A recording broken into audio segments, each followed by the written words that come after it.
మనుషుల మధ్యల సమాచార వ్యవస్థను వందల ఏండ్ల నుండే పోస్టల్ డిపార్ట్మెంట్ ద్వారా ప్రజలకు సమాచారం అందించడంలో ఒక విప్లవాత్మకమైనటువంటి మార్పును తీసుకొచ్చినటువంటి డిపార్ట్మెంట్ దాదాపు బ్రిటిష్ కాలం నుండి ఇప్పటి వరకు మారుతున్నటువంటి సమాజానికి అనుగుణంగా తన సేవలను విస్తరిస్తుంది. ఒక ఉత్తరం ఒక మనిషి నుండి ఒక మనిషికి వెళ్ళాలంటే ఇప్పుడు వేగవంతమైనటువంటి మానవ జీవన శైలిలో ఉత్తరాల ప్రత్యుత్తరాలైనటువంటి వ్యవస్థ కనుమరుగవుతున్నటువంటి సమయం కావచ్చు, కానీ పోస్టల్ డిపార్ట్మెంట్ దానికి అనుగుణంగా తన సేవలను కూడా విస్తరించింది. ఉత్తరాల సేవ నుండి, మనీ ఆర్డర్స్ నుండి, అదేవిధంగా ఇప్పుడు ఒక బ్యాంకింగ్ రంగంగా తన సేవలను కొనసాగిస్తుంది. వరంగల్ జిల్లా వరంగల్ 3వ డివిజన్లో ఉన్నటువంటి ఆరేపల్లిలో సబ్ డివిజనల్ కార్యాలయాన్ని ఓపెన్ చేశారు. ఆ సందర్భంగా సూపరింటెండెంట్, పోస్టల్ డిపార్ట్మెంట్ సూపరింటెండెంట్ గారు దీన్ని ప్రారంభించారు. సార్ చెప్పండి, నిజంగా కూడా అంటే మనం 100 ఏళ్ళ చరిత్ర చూసినట్లయితే ఒక సమాచార వ్యవస్థ అంటే ఒక మనిషి యొక్క సమాచారాన్ని, కుటుంబ వ్యవస్థను, జీవన శైలిని, వీటిని అన్నింటినీ మార్పులు చేయడంలో పోస్టల్ వ్యవస్థ కీలకమైనది. ఇంకా చెప్పాలంటే భారత ప్రభుత్వం ఏర్పడ్డాక తర్వాత పోస్టల్ ఇండెక్స్ నెంబర్, దాన్ని బట్టి ఒక ప్రాంతాన్ని నిర్దిష్టంగా మనం గుర్తించగలిగినటువంటి పరిస్థితి. అలాంటి వ్యవస్థలో మారుతున్నటువంటి సామాజిక మాధ్యమాలు కావచ్చు, టెక్నాలజీ కావచ్చు, వీటితోటి ఉత్తర ప్రత్యుత్తరాలు కనుమరుగవుతుంది. ఇలాంటి వాటిలో మీ సేవలు ఏ విధంగా మీరు విస్తరిస్తున్నారు? అందరికీ నమస్కారం అండి. ఈరోజు ఆరేపల్లి గ్రామంలో కొత్త post office, sub post office ప్రారంభం చేయడం జరిగింది. దీని యొక్క ప్రాముఖ్యత ఏంటంటే, మనకు అంతకుముందు 506-006 అనే పిన్ కోడ్ని వాడేవాళ్ళు. ఈ రోజు నుండి దీనికి ఒక ప్రత్యేకమైన పిన్ కోడ్ 506-012 అనే పిన్ కోడ్ని ప్రత్యేకంగా కేటాయించడం జరిగింది. అంటే దేశ విదేశాల్లో ఎక్కడి నుండైనా ఈ గ్రామానికి కానీ, ఈ గ్రామం కింద ఉన్న 8 బ్రాంచ్ పోస్ట్ ఆఫీసులకు ఉత్తరాలు రావాలన్నా, ఇక్కడ నుండి పంపించాలన్నా వీళ్ళు తప్పనిసరిగా ఈ యొక్క పిన్ కోడ్ను ఈ రోజు నుండి వాడవలసి వస్తుంది. ఇది కొద్దిగా దేశీయంగా కానీ, అంతర్జాతీయంగా కానీ మనకు ఒక ప్రత్యేకమైన గుర్తింపు, ఒక పిన్ కోడ్ ఉండడం అనేది ఒక ప్రత్యేకమైన గుర్తింపు అనేది వస్తుంది. అదే రకంగా తపాలా వ్యవస్థ ఎప్పటి నుండో నేను చదువుకునే రోజుల్లో ఎలా ఉండేదంటే పర్సనల్ కమ్యూనికేషనే ఎక్కువ ఉండేది. బిజినెస్ కమ్యూనికేషన్ చాలా తక్కువ ఉండేది. బిజినెస్ ఉత్తరాలు పెద్దగా ఏమి ఉండేవి కాదు. అదే ఈరోజు పూర్తిగా మారిపోయింది. మనకి ఏదైతే టెక్నాలజీ వచ్చిందో, వాట్సాప్ కానీ, ఇన్స్టాగ్రామ్ కానీ, ఫేస్బుక్ కానీ ఏదైతే వచ్చిందో, దీని తర్వాత ఈ పర్సనల్ కమ్యూనికేషన్ నుండి మేము ముఖ్యంగా పార్సిల్స్ని కానీ, గవర్నమెంట్కి సంబంధించిన కమ్యూనికేషన్స్ని ఇచ్చేయడానికి పరిమితం అయ్యాము. ఈ టైంలో మరింతగా ముందుకు వెళ్ళాలంటే ప్రజలకు మేము ఏ రకంగా ఉపయోగపడగలం అనే ఉద్దేశాన్ని మేము ఆలోచించి డిపార్ట్మెంట్ ద్వారా ముఖ్యంగా అవసరాలు ఏమున్నాయి అనేది చూసుకొని, ఒక్క ఉత్తరమే కాకుండా పోస్ట్ ఆఫీస్లో సేవింగ్స్, పొదుపు అనేది ఉంది. అదే రకంగా ఇన్సూరెన్స్ అనేది ఉంది. అదే రకంగా థర్డ్ పార్టీ సర్వీసెస్, అనేక రకమైన సర్వీసెస్ ఇస్తున్నాము. అందులో భాగంగానే పెన్షన్స్ ఇస్తున్నాము. పెన్షన్సే కాకుండా ఆధార్ అప్డేషన్స్ చేస్తున్నాము. ఆధార్కు మొబైల్ నంబర్ అనుసంధానం చేయాలంటే మండల్ హెడ్ క్వార్టర్స్కి వెళ్లాల్సిన అవసరం లేదు. అదే గ్రామంలో ఈ పోస్ట్ ఆఫీసుల ద్వారానే చేసుకోవచ్చు. ఇది గతంలో కొన్ని లిమిటెడ్ సర్వీసెస్ ఉండేవి. ఈ రోజు నుండి ఏమీ లిమిట్ ఏం లేదు. అన్ని సర్వీసెస్ ఇక్కడ వాడుకోవచ్చు. అనేక రకాలుగా ప్రజలకు చేరువలో ఉంటుంది కాబట్టి ఈ ప్రాంత ప్రజలందరూ దీన్ని వాడుకోవాలని నేను ఈ సందర్భంగా తెలియజేస్తాను. సేవింగ్ అకౌంట్స్ కూడా పోస్ట్ ఆఫీస్ వాళ్ళ సేవలు అందిస్తున్నారు. ఎలాంటి సేవింగ్స్ చేసేటువంటి పరిస్థితి? ముఖ్యంగా సేవింగ్స్లో మనకు బ్యాంకింగ్ వ్యవస్థలో ఏవైతే సేవింగ్స్ ఉన్నాయో అన్ని సేవింగ్స్ అకౌంట్స్ మనకు అత్యంత తక్కువ ధరల్లో, అత్యంత తక్కువ ఛార్జెస్తో మనకు ముఖ్యంగా ఉంటాయి. అందులో సేవింగ్స్ ఖాతా అనేది ఉంటుంది. అది మీకు అందరికీ తెలిసిందే. సేవింగ్స్ ఖాతా అంటే డబ్బులు వేసుకోవడం, డబ్బులు విత్డ్రా చేసుకోవడం అనేది. అదే కాకుండా రికరింగ్ డిపాజిట్ అనేది ఉంటుంది. ఇది ఒక నెలకు ఇంత అని ఫిక్స్ అయితే మాకు 5 ఇయర్స్ టర్మ్ ఉంటుంది. ఆ 5 ఇయర్స్ టర్మ్‌లో అది కట్టుకోవాలి. ఇదేంటంటే ముఖ్యంగా చిన్న పిల్లలు, మహిళలు, వృద్ధులకు ఇది చాలా ఆకర్షణీయంగా ఉంటుంది. ఎందుకంటే పొదుపు నేర్పించడంలో గూడా ఇదొక మంచి అకౌంట్. ఎందుకంటే వెంటనే చూస్తే అది అట్రాక్టివ్‌గా ఉండదు. ఆ 5 సంవత్సరాలు కట్టిన తర్వాత దాని యొక్క వాల్యూ అనేది తెలుస్తుంది. మనం రూ. 500 మన దగ్గరుంటే వెంటనే మనం ఖర్చు చేసేస్తాం. అదే ఒక అకౌంట్ ఓపెన్ చేసినట్లయితే ఒక రూ. 1000తో చేసుకుంటే ఎగ్జాంపుల్‌గా 60 నెలలు కాబట్టి 60,000 అవుతుంది. దానికి వడ్డీ ఒక 12,000 కలుపుకొని 72,000 దాకా సుమారుగా వస్తుంది. అది అదే గనక మనం ఏమీ చేసుకోకపోతే 72,000 ఏం రాదు. మనం ఏమీ చేయలేము. అదే రకంగా మనకు సుకన్య సమృద్ధి యోజన అనే ఖాతా ఉంది. ఇది ముఖ్యంగా ఆడపిల్లలకు 10 సంవత్సరాల లోపు వయసు ఉన్న ఆడపిల్లలకు ఒక వరం లాంటి ఖాతా. ఈ ఖాతాలో ఏంటంటే ఒక సంవత్సరానికి 1,50,000 దాకా జమ చేసుకోవచ్చు. ఇది ముఖ్యంగా భారత ప్రభుత్వం పిల్లల యొక్క ఉన్నత చదువులకు ఆడమ్మాయిల్ని బాగా చదివించాలి. వాళ్ళకు పెళ్లి చేసేటప్పుడు తల్లిదండ్రులు బాధకు లోన్ కాకూడదు అనే ఉద్దేశ్యం మీద ఒక పేరెంట్‌కి ఒక ఆలోచన కలిగించాలి. మంచి పొదుపు చేయాలి వాళ్ళ అమ్మాయిల కోసం అని ప్రవేశపెట్టిన ఖాతా కాబట్టి దీన్ని కూడా అందరూ వాడుకోవాలి.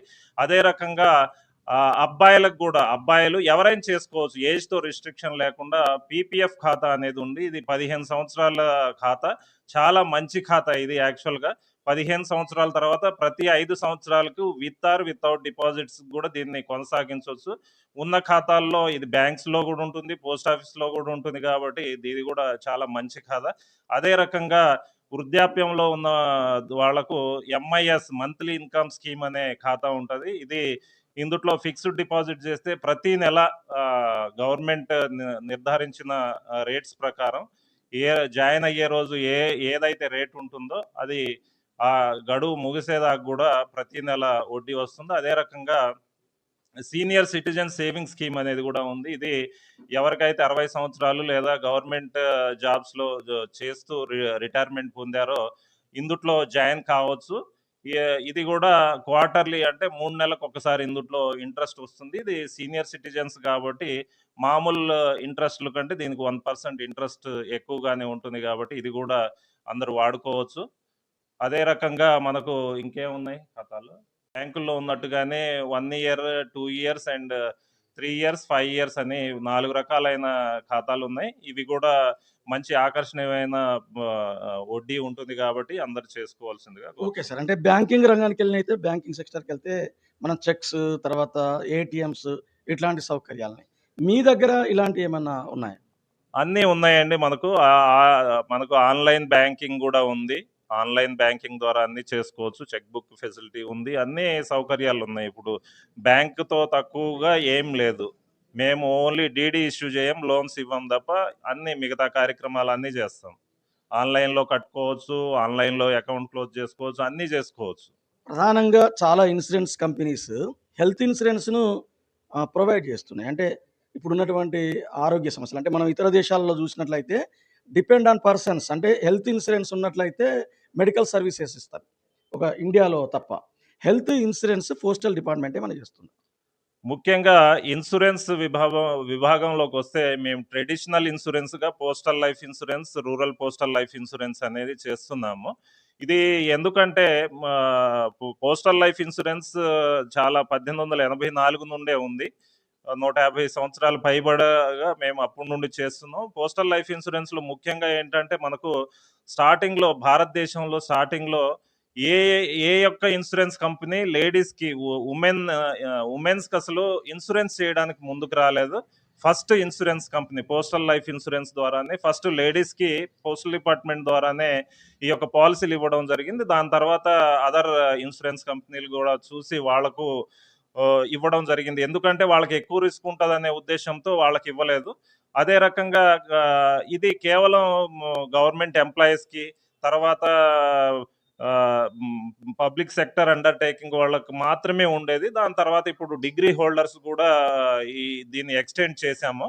అదే రకంగా ఇంకా దీంట్లో కవర్ కానోళ్ళు మనకు ఇండియా అంటేనే గ్రామీణ ప్రాంతం, ఎక్కువ గ్రామీణ ప్రాంతం కాబట్టి గ్రామీణ ప్రాంతాల్లో ఉండే వాళ్ళ కోసం 1995 నుండి రూరల్ పోస్టల్ లైఫ్ ఇన్సూరెన్స్ అనేది ఒకటి ఏర్పాటు చేయడం జరిగింది. దాంట్లో ఏంటంటే గ్రామీణ ప్రాంతాల్లో నివాసం ఉంటూ పూర్తి ఆరోగ్యంగా ఉండి 50 సంవత్సరాలు లోపు వయసున్నోళ్ళు అందుట్లో చేయొచ్చు.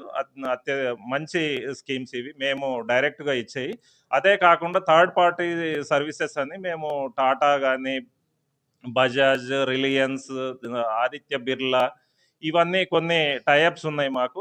ఐపీపీబీ బ్యాంకింగ్ ద్వారా ఆ ఖాతా ఉన్నోళ్ళకి మాత్రమే బయట ఏవైతే డైరెక్ట్‌గా ఆ కంపెనీస్‌ని మీరు అప్రోచ్ అయితే ఎంత కట్టాలో అంత కట్టాల్సిన అవసరం లేదు. ఒక 1500 ఫర్ ఎగ్జాంపుల్ డైరెక్ట్‌గా మీరు అప్రోచ్ అయితే కట్టాల్సొస్తే దీంట్లో ఒక 700 ఆ రేంజెస్‌లో కడితే మీకు దానికి సంబంధించిన పాలిసీలు, టర్మ్ పాలిసీలు గాని, హెల్త్ పాలిసీలు గాని వస్తాయి. చాలామంది వీటిని గూడా తీసుకుంటున్నారు.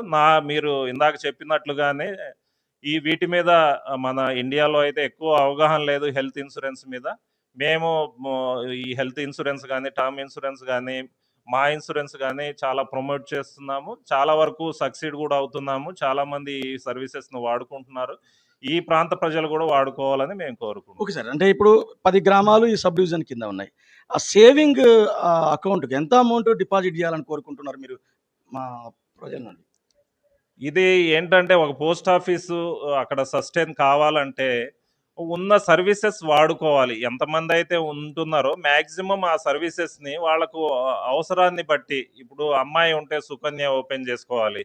వాళ్ళు కొద్దిగా ఏజ్ ఎక్కువ ఉంది. వాళ్ళకు కొంత అమౌంట్ ఉంది. అలాంటోళ్ళు ఎంఐఎస్ ఓపెన్ చేసుకోవాలి. అలా ఎవరి అవసరానికి తగ్గట్టుగా వాళ్ళు తప్పనిసరిగా ఆల్రెడీ బ్రాంచ్ పోస్ట్ ఆఫీస్‌లో ఉన్నాయి. 400, 500 అకౌంట్లున్నాయి.